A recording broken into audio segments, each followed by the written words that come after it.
Hello guys, welcome back to my channel none and filter. તો આજે આપણે વાત કરીશું કે જાતે ઘર રાખીને કેવી રીતે રહેવું યુકેમાં, શું શું રિસ્પોન્સિબિલિટીઝ છે, એડવાન્ટેજ ડિસએડવાન્ટેજ, કઈ રીતે ફાઇન્ડ કરવું, ડિપોઝિટ્સ, રેન્ટ કઈ રીતે મળે, ક્યાં શોધવું, હાઉ ટુ ફાઇન્ડ લાઈક, પછી કોન્ટ્રાક્ટ કઈ રીતે થાય, પછી લોકેશન વાઇઝ કેવું હોય, cheap, costly, energy bill, council bill, પછી વોટર બિલ, દરેકનું કેટલું કોસ્ટલી છે એ આપણે જોશું. તો ચલો સ્ટાર્ટ કરીએ ટોપિક નંબર 1 થી, how to find home in UK. Like તમારે જાતે ઘર રાખીને રહેવાનું હોય તો સૌથી પહેલાં તમારે તમારા એરિયાની નજીકની કોઈ એજન્સીઝ, ધારો કે અત્યારે સૌથી ફેમસ એજન્સીઝ હોય તો ઝુપલા, time move, right move, set, Reuters, આ બધી ફેમસ જે છે એજન્સી છે જે તમને ઘર શોધવામાં મદદ કરે છે. તો તમે ત્યાં જઈને તમારા ડોક્યુમેન્ટ સબમિટ કરાવીને પછી તમે ઇઝીલી ઘર શોધી શકો છો. એ લોકો તમને હેલ્પ કરશે ઘર શોધવામાં.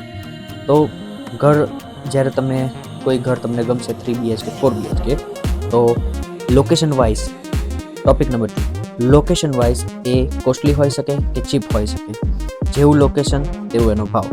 ધારો કે અત્યારે દરેક જગ્યાએ 3 BHKનો ભાવ £1,200 to £1,300 ચાલે છે. બટ તમે કોઈ એવા એરિયામાં જશો, વિલેજ એરિયામાં જશો, ત્યાં તમને £1,000 કે £1,100 તમને મળી જાય. એરિયા વાઇઝ ચીપ કે કોસ્ટલી હોઈ શકે. નેક્સ્ટ, તો ટોપિક નંબર 3, જ્યારે તમે કોન્ટ્રાક્ટ કરવાનું વિચારશો તો કોન્ટ્રાક્ટ મેક્સિમમ 6 to 12 મંથનો હોય છે. એમાં તમારે એક ડિપોઝિટ આપવાની હોય છે, 1 ડિપોઝિટ, એટલે તો એક રેન્ટ આપવાનું હોય એ મંથનું અને બીજું ડિપોઝિટ આપવાનું, એટલે કે ટોટલ તમારે 2 રેન્ટ આપવા પડશે. એના પછી તમારે ઘરનો કાઉન્સિલ ટેક્સ જે છે એમાં તમારું નામ ચડાવવું પડશે. તો એ તમે government.uk સાઇટ ઉપર જઈને કાઉન્સિલ ટેક્સ કરશો એટલે ઇઝી છે. એ તમને આખું ફોર્મેટ બતાવશે. એમાં જઈને તમે રજિસ્ટર થવું પડશે. એમાં રજિસ્ટર થયા બાદ કાઉન્સિલ ટેક્સ એરિયા વાઇઝ અલગ અલગ આવતો હોય છે. અમુક એપ્રોક્સ 120 થી 150 સુધી તમારો કાઉન્સિલ ટેક્સ આવતો હોય છે, એટલે કે £150, એટલે કે 15,000 એઝ પર ઇન્ડિયન INR. એના પછી તમારે રજિસ્ટર થવાનું હોય છે gas and electricity. Gas and electricity બંને બે સંસ્થા છે કે જે પ્રોવાઈડ કરે છે. એક છે બ્રિટિશ ગેસ અને બીજું છે ઓક્ટોપસ. તો બ્રિટિશ ગેસ એન્ડ ઓક્ટોપસ જે બી તમારા એરિયામાં તમે જ્યાં રહેતા હશો ત્યાં તમે પૂછશો કે અહીંયા ચીપ કયું છે. અત્યારે સૌથી વધારે ઓક્ટોપસ ચાલે છે. અમે ખુદ ઓક્ટોપસ યુઝ કરીએ છીએ. વોટર બિલ્સ મેક્સિમમ અહીંયા તમારે 154 થી કે £170 આવે છે પર યર. તો પર યર આવે છે એ 2 પાર્ટમાં કપાય છે.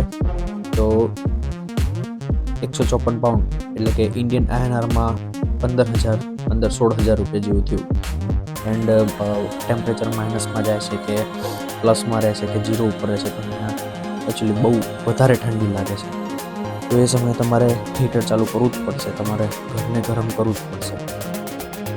તો ગાઈઝ, તમારે રૂમ શેરિંગમાં આપવો પડશે.